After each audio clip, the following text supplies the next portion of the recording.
18 በጀት ዓመት የቤቶች ልማት እቅድ በተመለከተ ምን አዲስ ነገር አለ? ለዕጣ ዝግጁ የሆኑ ቤቶች ብዛት አሁን ላይ ምን ያህል አሉ? ያልተመዘገቡ ሰዎች የሚሰጡ ቤቶች ግልጸኝነት ጉድለት ለምን ይታያል? የሚሉ መረጃዎችንና የማህበር ቤቶች አሰራር ምን ይመስላል? ምንስ ማሟላት አለባቸው? በሚሉት ጉዳዮች ላይ ሙሉ መረጃ ወደ እናንተ ይዘን እንመጣለን። አብራችሁን ሁኑ።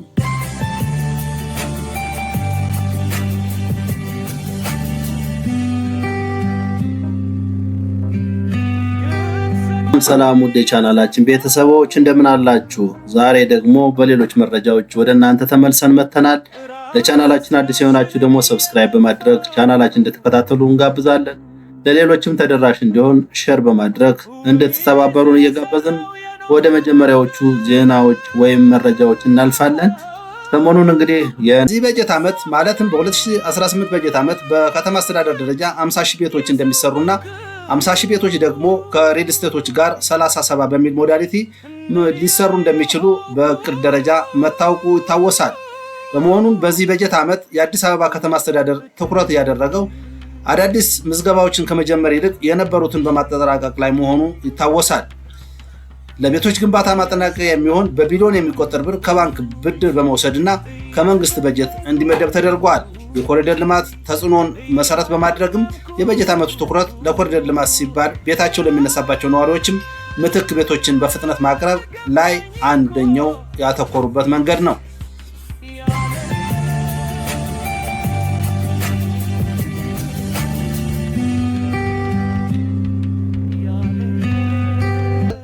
ለዕጣ ዝግጁ የሆኑ ቤቶች በተወሰነ ደረጃ የተወሰኑ ሳይቶች አካባቢ እንዳሉ ተነግረዋል።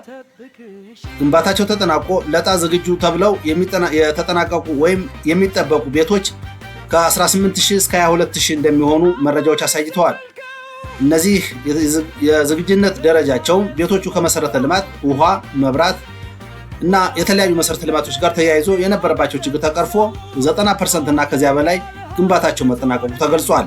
እነዚህ ግንባታቸው የተጠናቀቁ ቤቶች በቁጥር ሲታዩ ከ18 እስከ 22000 አሁን ላይ ተጠናቀው የተቀመጡ ናቸው ተብሏል። የዕጣ የሚወጣበትን ቀን በተመለከተ የከተማ አስተዳደሩ ቴክኒካል ዝግጅቶችን እያጠናቀቀ ቢሆንም በቅርቡ ወራት ውስጥ ይፋዊ ማስታወቂያ ለሕዝቡ ይገለጻል ተብሏል። ይህም የሚሆነው በቤቶች ልማት ኮርፖሬሽን እንደሆነ ተገልጿል።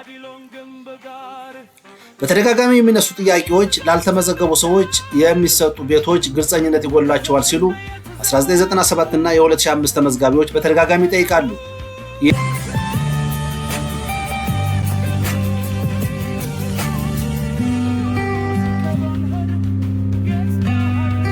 ይዘን የቤቶች ልማት ኃላፊዎችን ለማነጋገር ሙከራ ተደርጓል። ለነባር ተመዝጋቢዎች ሳይደርስ ላልተመዘገቡ ሰዎች የሚሰጡ ቤቶች በተመለከተ የሚከተሉትን መረጃዎች ከቤቶች ልማት አመራሮች ማግኘት ችለናል። የመጀመሪያው የልማት ተነሺዎች በከተማዋ ሰፊ እድሳት ወይም የኮሪደር ልማት ምክንያት ቤታቸው ለሚፈርሱ ዜጎች ምንም እንኳ ቀድመው ባይመዘገቡም በመንግስት ውሳኔ መሰረት መካከለኛ ገቢ ያላቸው ዜጎች የሚያካትት አዲስ የማህበራት አደረጃጀት በየክፍለ ከተማው እንዲመዘገቡ መመሪያ መውጣቱ ተነግሯል። በቀጣይ 15ኛው ዙር ላይ የሚወጡ ዕጣዎች በመስፈርታቸው ምንድነው የሚሉት ኃላፊው ተጠይቀው ዕጣው ውስጥ ለመካተት የሚያስፈልጉ ተከታታይነት ያለው ለ15ኛ ዙር ዕጣ ብቁ የሚያደርጉ መስፈርቶች፣ አንደኛ ተከታታይነት ያለው ቁጠባ በየወሩ ሳይቋረጥ መቆጠብና ዋናው መስፈርት ነው ተብሏል። ለተከታታይ 6 ወራት ቁጠባ ያቋረጠ ሰው ከዕጣው ውጭ ሊሆን ይችላል ተብሏል። እንዲሁም የ20/80 40/60 ቆጣቢዎች ለ20/80 ተመዝጋቢዎች የቤቱን ጠቅላላ ዋጋ 20% እና ከዚያ በላይ መቆጠብ አለባቸው። የ40/60 ደግሞ የቤቱን ጠቅላላ ዋጋ 40% እና ከዚያ በላይ መቆጠብ እንደሚገባቸው ተነግሯል። የቆይታ ጊዜ በተመለከተ በ1997 እና በ2005 የተመዘገቡ ቅድሚያ እንደሚሰጣቸው፣ እንዲሁም ሌሎች ደግሞ ለልማት ተነሺው እና አንዳንድ ሀገራዊ ጉዳይ ላይ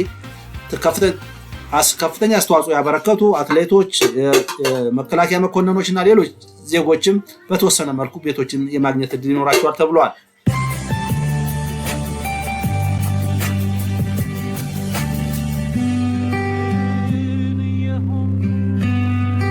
ስለሆነም ወቅታዊ የቁጠባ መጠን በተመለከተ የቤቶች ግንባታ ወጪ በመጨመሩ ወራዊ ቁጠባም በዚያው ልክ ሊያድግ ይችላል በመባሉ በአሁኑ ወቅት የተወሰኑ የቁጠባ መጠን ሊጨምር እንደሚችል መነሻዎች ተሰጥተዋል።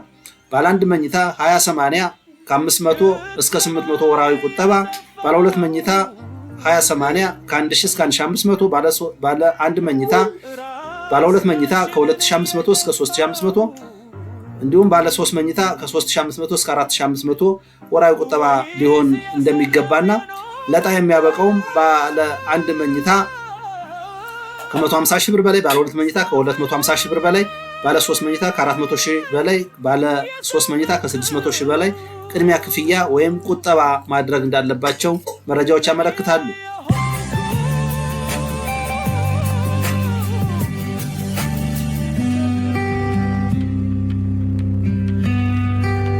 ሰዎች ስለሚሰጡ ቤቶች ግልጽ ለማድረግ ያህል መንግስት ለልማት ተነሺዎች ወይም ለኮሪደር ልማት የሚሰጣቸው ቤቶች ልዩ ኮታ ተብለው የሚጠሩ በመሆናቸው እነዚህ ቤቶች ከጠቅላላ የዕጣ ዝርዝር ውስጥ ቀንሰው ለተነሺዎች እንደሚሰጡ ተናግረዋል። ለነባር ተመዝጋቢዎች የሚደርሰውን የቤት ብዛትም ሊቀንሰው እንደሚችል ጠቁመዋል። በዚህ መሰረት በቀጣይም ከተሰሩት ቤቶች ውስጥ ለልማት ተነሺዎች ወይም ለኮሪደር ልማት ተነሺዎች ቤቶች እንደሚሰጡ አረጋግጠዋል።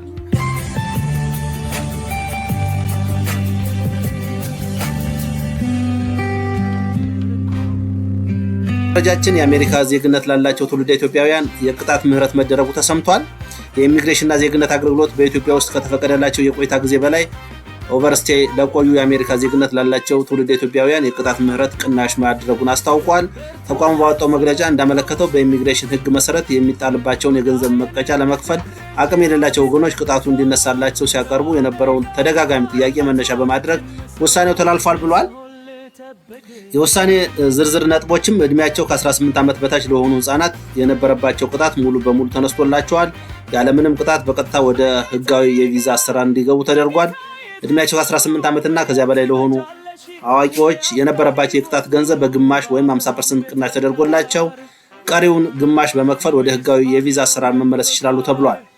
ይህ የምህረትና የቅጣት ቅናሽ እድል የሚቆየው ለ60 ቀናት ብቻ ሲሆን የሚተገበረውም ከመጋቢት 15 ቀን እስከ ግንቦት 15 መሆኑን ኢሚግሬሽን ባለስልጣን አስታውቋል። ተጠቃሚዎች በዚህ የ60 ቀናት የጊዜ ገደብ ውስጥ በኢሚግሬሽንና ዜግነት አገልግሎት ዋና መስሪያ ቤት በመቅረብ አስፈላጊው ሰነድ በማሟላት እንዲስተናገዱ ጥሪ ቀርቧል። ይህ እድል ለአንድ ጊዜ ብቻ የተሰጠ መሆኑን የገለጸው ተቋሙ ከተቀመጠው የጊዜ ገደብ በኋላ በሚቀርቡ ግለሰቦች ላይ ግን የተለመደው የኢሚግሬሽን ህግና ደንብ ተፈጻሚ እንደሚሆን አሳስበዋል። ውድ ቻናላችን ቤተሰቦች የዛሬው መረጃችን ይህን ይመስል ነበር። ቸር እንሰንብት።